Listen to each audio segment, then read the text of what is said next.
welcome into WTOL 11 News on WTOL 11 Plus. I'm Tatiana Cash. Thanks so much for joining us here online. So, of course, some places got some snow. We here in downtown definitely just got rain. So the question is, what's in store for the rest of tonight as well as the rest of the week? Meteorologist John Birchfield. John, snow? No? Yes? Well, we're going to see those snow and rain showers taper off this evening and tonight, Tatiana. The biggest impact might just be a dusting on the grass. Overall road conditions will be wet, but not expecting too many slick spots, at least on those major roadways. Monday, a cold breeze going to develop, and it's going to be a brisk start to the week. Most of the rain showers have been southeast of Toledo, with some snow primarily to the north and west of the city. Temperatures have been quite a bit above freezing, though, and we've gotten close to 40 degrees in Fremont, 41 in Sandusky, 40 in Findlay, and that has led to just some liquid raindrops. Even in the metro, 36 degrees. Any snowflakes that fly are just going to melt as soon as they reach the ground. Up in portions of Lenawee and Hillsdale counties, though, could be some light accumulations where temperatures are a bit cooler. Hour by hour forecast shows you those rain showers tapering off to the southeast and snow showers tapering off to the north and west. Monday is going to be a brisk and breezy start to the week ahead. I have your full work week outlook coming up in just a minute. All right, breaking news. The Toledo community is mourning the death of Woodward graduate 30-year-old Denzel Heron. Now, just before 4 this morning is when police say they found him at a shopping plaza on Hill and Reynolds near the PNC. He was shot once. He was taken to a local hospital where he later died. And as of right now, Toledo Police Department says there are no arrests in this shooting. We're going to continue to track this developing story on air as well as online at WTOL.com. A 4-year-old American girl is among 17 hostages being released today by Hamas. It's the third round of releases in this fragile 4-day pause. CBS News reports. 4-year-old Abigail Moore Adon, the youngest American hostage in the grips of Hamas, was freed Sunday in the latest handover from the terror organization. Displaced residents from the kibbutz where Abigail and her family lived erupted in cheers when the hostages were released. I saw Abigail. She is the best friend of my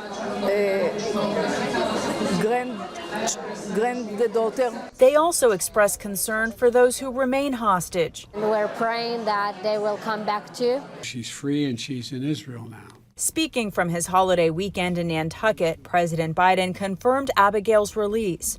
He also emphasized the trauma the girl suffered witnessing her parents' murders on October 7th and her captivity ever since. In hell for 50 days. What she endured is unthinkable.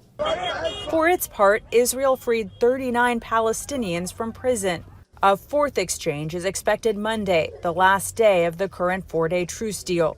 Hamas said late Sunday it will seek to extend the agreement. The ball really is in Hamas's court in terms of its willingness to step forward and release additional hostages, including potentially releasing additional Americans. President Biden said he'd like to see the momentum continue. That's our goal, to keep this pause going beyond tomorrow so that we can continue to see more hostages come out. Prime Minister Benjamin Netanyahu said he told President Biden in a phone call Sunday that while he welcomes an extension, Israel will resume full force against Gaza once this temporary truce is over. Natalie Brandt, CBS News, Washington. Well, rain and snow showers will taper off this evening and tonight. There's going to be a cold breeze that picks up on Monday. Doppler radar has been a little busier today with primarily rain in northwest Ohio, shown by that green color, and snow in southeast Michigan, western Michigan, and northern Indiana. Temperatures for the most part have been well above freezing. Even north and west, where it's snowing in Hillsdale and Lenawee counties, temperatures are above freezing, and that is minimizing the impacts. Much of northwest Ohio is actually in the 40s from Sandusky to Findlay, and that is leading to just some chilly raindrops. Toledo Metro, including Lucas County, starting to see a few snow flurries from Holland up towards Sylvania, with much of the snowfall across southeastern Michigan. Anything that sticks likely just to be on the grass, although take it easy on bridges and overpasses, especially northwest of the Maumee River. Locations like Williams, Defiance, and Hillsdale counties could see an isolated slick spot or two. Now, the impact's going to be far greater for the Snowbelt region from Buffalo back towards towards Erie, Pennsylvania and Cleveland. The eastern half of Lake Erie is going to be busy with lake effect snowfall. I want to show you an impressive hour-by-hour forecast. As the west wind picks up, there are going to be some intense lake effect bands and up to 20 inches or just shy of 2 feet of lake effect snow possible over the next several days. For us here, a few rain showers through the evening, a couple snow flurries to the northwest. Overall, the precipitation is going to lighten up through the evening. Into Monday, we could see with that west wind a few bands of snow showers, but overall the bigger story is the cold wind. It is going to feel like the teens, and with those snow showers is going to come a wintry chill in the air. If the kids are headed back to school after that long Thanksgiving holiday weekend, there's going to be a cold breeze for the morning bus stop, and the afternoon bus stop, a few flurries with a chill in the air. Tomorrow's forecast, the temperature itself is only going to get to 31, but the feels like or the wind chill going to be colder than that. We could see some 30-mile-per-hour gusts, and those strong winds are going to make for a feels like temperature that is far colder than the mercury might suggest. Winds are going to be blowing from west to east. 30-mile-per-hour gusts will be possible, and here's how it's going to feel tomorrow. Yeah, 19 degrees, 17 degrees. You get the idea. It is going to be a wintry feeling day. Next couple of days, Tuesday's also going to be brisk and breezy with a few flurries, very similar to Monday. We finally warm up Wednesday, and look at that, 46 degrees by Thursday, ushering in a milder setting as we round the corner into the latter half of the week. Our next storm system Friday, I have bumped it up to a 60% rain chance as we monitor the chance for widespread rain to the region. Next weekend promises temperatures closer to 50 degrees, and we are likely to stay in the 40s, milder than average through the start of December. Tatiana? All right, John, thanks. Jerusalem Township firefighters have proven once again building bikes for kids in the community is in their wheelhouse.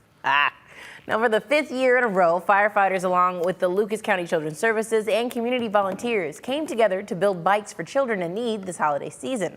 Afterwards, the bikes are going to be delivered to Lucas County Children's Services. Today, over 30 bikes were built, giving several kids of various ages a great Christmas present. This is one of my most favorite events just because of all the people power that gets together, and the kids are interested in it. You know, they may not see who on the other end that they're helping, but they know that they're helping somebody. In addition, the program has raised around $5,000 with donations from a local 18 Teamsters and numerous other community organizations. The Craftsman Guild held one of the largest holiday craft shows of the season as a way to help spread Christmas cheer.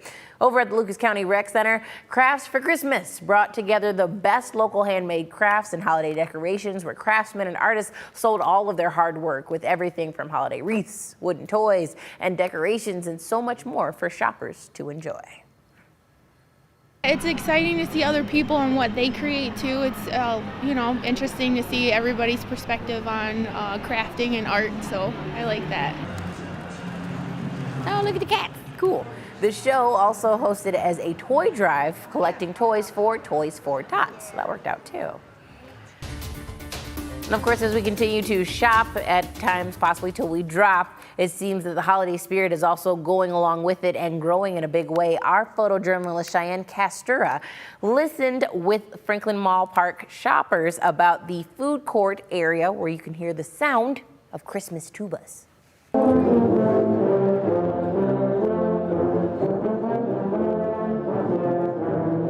It is sort of like part of that official holiday kickoff here at Franklin Park Mall. Now it's the 2nd year in a row that we've hosted the Tuba Christmas. We were excited to have it this year as it's their 50th anniversary. That's been held since way back in honor of Harvey Phillips, who put it together, in honor of his teacher, Bill Bell. It happens all over the world with all sorts of volunteer players of all different ages, from 8 to 82, you name it.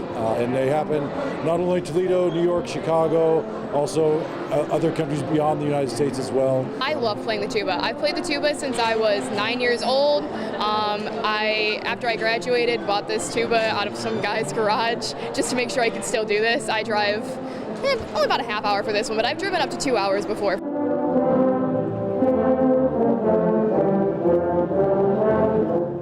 First of all the way from Minnesota, came here for Thanksgiving and did my first Tuba Christmas. It was a lot of fun. And we just got to play a bunch of different Christmas music, playing instruments that usually sit in the back of the band. It's a wonderful opportunity for tubas and baritone players from all over the community to be able to get together and actually do the melody. They normally just get to do the boom booms in the back. So Great turnout. We've had a great partnership in the last couple of years with Franklin Park Mall to host this event and help promote, get a great crowd, get a great audience out to see us perform. We're used to just playing for ourselves, and it was just really awesome to see the community behind us, all the events that took place around it too, and just, yeah. We had about 40 players here today, which is a lot of tuba euphonium players, and it continues to grow every year. We hope to be back here again at the start of next December. Special edition this year, Santa was part of the festivities as he closed out the concert with the Santa Parade.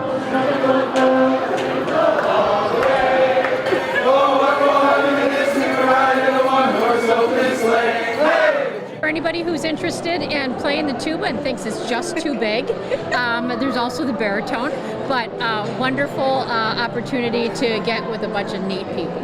Honestly, just look up Tuba Christmas. Every year there's a website with the address for every Tuba Christmas in every state, what time, how much it costs, and what to bring. You did a really good job, Jacob, and that I'm proud of you and that I love you. Ditto.